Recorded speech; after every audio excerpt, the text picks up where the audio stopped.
ছাব্বিশের প্রচার যুদ্ধে এবার সোশ্যাল মিডিয়া ইনফ্লুয়েন্সারদের পাশে চাইছে তৃণমূল। মমতা বন্দ্যোপাধ্যায়ের সরকারের 14.5 বছরের সাফল্য তুলে ধরার প্রচারে সাহায্য নেওয়া হবে এই সোশ্যাল মিডিয়ার ইনফ্লুয়েন্সারদের। শুক্রবারের মেগা বৈঠকে দলের নেতাকর্মীদের এই স্ট্র্যাটেজিক বার্তাই দিয়েছেন অভিষেক বন্দ্যোপাধ্যায়।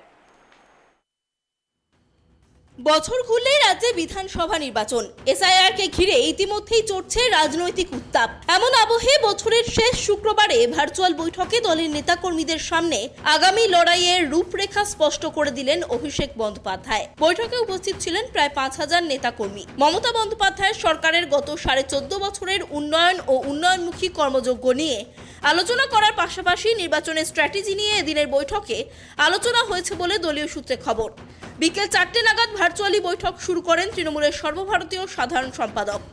সূত্রের খবর, এদিনের বৈঠকে মমতা বন্দ্যোপাধ্যায়ের সরকারের উন্নয়নের কথা মানুষের কাছে পৌঁছে দিতে প্রত্যেক বিধানসভায় 3টি করে কমিটি গঠন করার কথা বলা হয়েছে, যে কমিটিতে থাকবেন বিধায়ক, সাংসদ ও জেলা সভাপতি, ব্লক সভাপতি।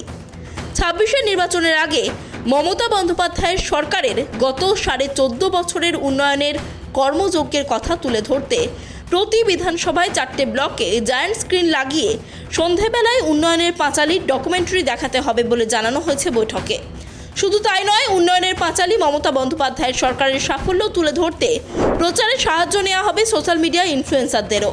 এই কর্মসূচিতে 1800 জন ইনফ্লুয়েন্সারকে সংবর্ধনা দেওয়া হবে। তার মধ্যে 200 জনের কাছে সরাসরি সাংসদ, বিধায়করা যাবেন, তাদের থেকে পরামর্শ নেবেন।